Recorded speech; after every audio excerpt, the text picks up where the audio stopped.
Good morning and welcome to BBB Sharing. I'm here with Mr. Jordan Davis, and he owns Growth and Guidance LLC. How are you doing today? I am wonderful now that I'm here. Good to hear. So we'll jump right in. How do your residents shape the way that you deliver and care, and what lessons from them influences your approach? I think that one of the things that we hang our hat on is a individualized opportunity to care for individuals.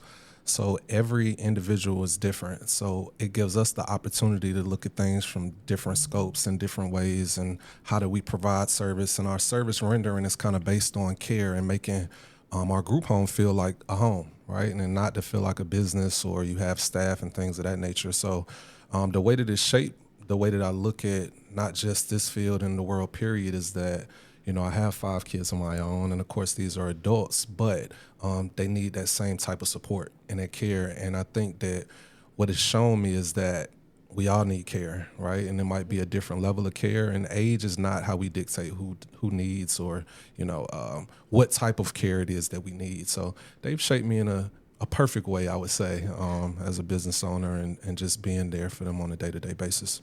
I love that. And you're right. Everybody is completely different, right? So every individual needs different kinds of care. Even if they need similar, it's still different, right? Right. So what specific practices has helped you go beyond the minimum standards of trust with your clientele? I think one of the main things that I'm sure if they was here, they would brag about is the opportunity to learn about money management. So one of the things that is not a requirement from the state is putting them in a situation to understand how money and finances work. But on our end, on a weekly basis on Friday, they do receive an allowance. It's not attached to anything. It's kind of a set amount no matter how the week goes.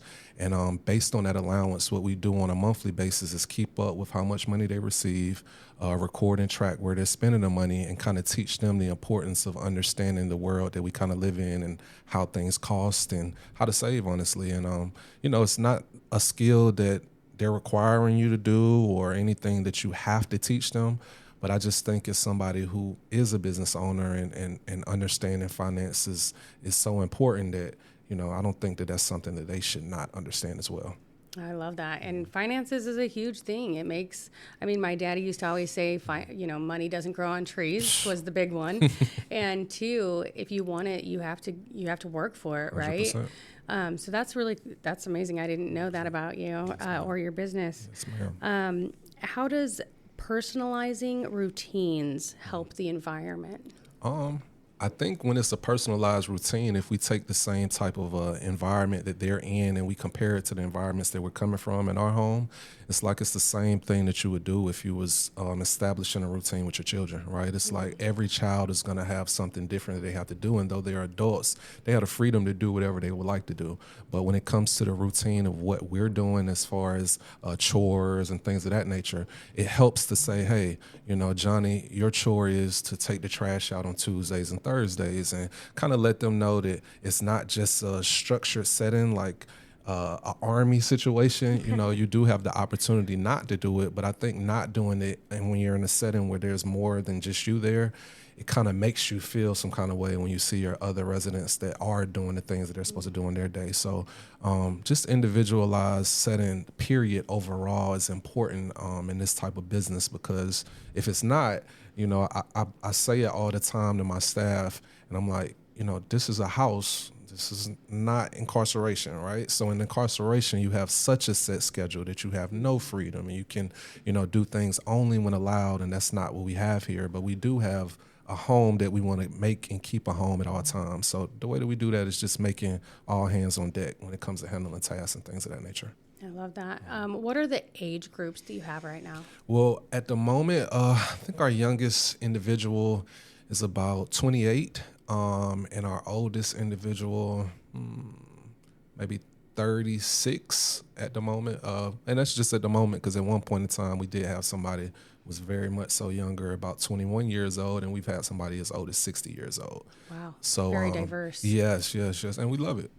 I think that gives and everybody's coming from different backgrounds and nationalities. So it's a melting pot such as the world. What made you want to be a business owner in this field? Well, my passion comes from, I've been doing this since 2009, right? So I didn't own group homes then, but I was a counselor. So I've always been in the community as a QMHP, which is a qualified mental health professional for children and adults. And I think my original passion for just being a counselor to kids just came from being one of the kids that were quote unquote at risk and coming from certain environments. So that's where it started. And then, over time, I was kind of raised by my mother and of course my grandparents as well. And I got to see my grandparents' health, decline a little as they got older. And one of the things that we had leaned into with one of my grandparents was them having a home health care attendant. And I'm from Atlanta, Georgia, so that's what they're called there.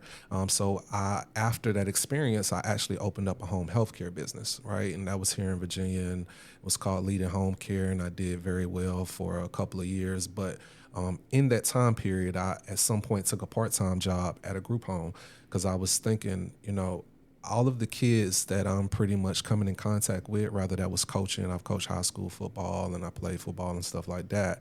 I typically was drawn to the kids that needed the most assistance, right? Because they're coming from less than stable situations.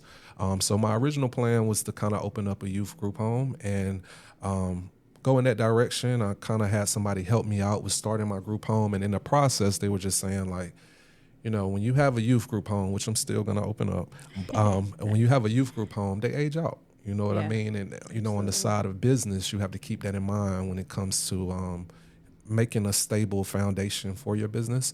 So that person was kind of like, you don't want to look into an adult group home, So from there, I kind of started looking into adult group home, taking classes, getting myself familiar with the capacity that I want to deal with, which was IDDD. And I've been there ever since. I love it. I just love the fact that, when there is somebody in need, it's not to say that their parents or guardians couldn't take care of them, but maybe they didn't have as much stability as maybe I can provide, and I get the opportunity to provide that.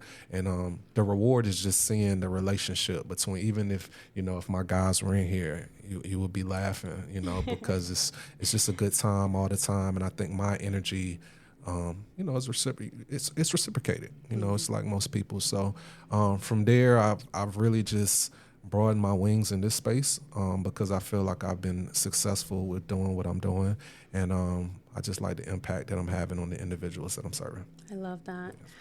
Something I noticed is you were kind of hesitant, correct me if I'm wrong, about using the terminology troubled youth. Why is that?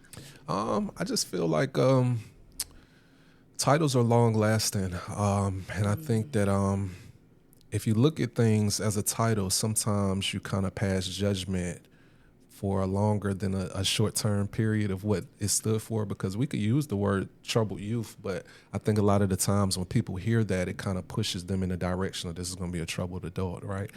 So, even troubled and IDD and DD, like I try to stay away from all the terms, because I think that we're just humans and we're living and learning, and that's something that I lean into with the individuals we serve, with the staff that I employ, and everybody. And sometimes I think it gets you in trouble a little bit because it leaves too much room for grace, right? But somebody's got to give the grace, right? Absolutely. We live in a world where it's needed. So troubled youth, I could have been called at one point in time. I think yes, we all have. But yes, definitely football and the love and care and prayers of my family saved my life from high school to college.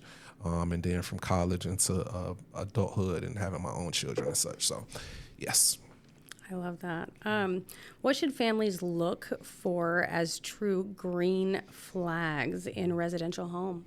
Man, I think that you should talk to the head woman or man, right? And I think that that's important because anything you do in business starts at the top and trickles down. So, and you can't fake energy, right? And I remember when I was first starting my group home, I grew a relationship with somebody who worked with DBHDS as far as with pretty much doing the placement of the clients. And they had certain clients that were considered like not placeable. It's just like, they may be placed, but they're placed for about 90 days and then they're back at the, mental health hospital or wherever there was. And we had a conversation. And then from that conversation, I had received my first client. And the way that I got my first client was not just meeting with the client. I was super adamant about meeting the family, right? And she was just saying, like, that's not normal. Most people are just trying to, get the clients or whatever. But I was like, I want to be able to look them in the eyes, and I want them to look me in the eyes, because I think that there's a level of safety of being able to see somebody for exactly who they are and not, what an email says or what, whatever it says. So I think most of the time, for me, if it was me and I was trying to place one of my children or somebody, a family member, I would want to meet who's at the top, who is the person that's leading the ship. So I know exactly what I'm dealing with. And realistically, if there's something going, I can go talk back to the person that is the captain of that ship to say, hey, this is not what we talked about. So that's my thing, I think. I love that. And where can consumers find you for your services? Well, we have a website. Our website is www.growthandguidanceva.com. We are also on social media. On Facebook is Growth and Guidance LLC, and also on Instagram as well as Growth and Guidance LLC. So what we typically do on Instagram is use that as an opportunity to show exactly what we're doing in the house and activity-wise. Over these last 12 months, what I've been doing is kind of trying to put together a team for us to have a rollout. So our new rollout is supposed to be happening in March, to where I had pretty much secured a lot of content the last 12 months, but I wanted to put it out a little more professionally.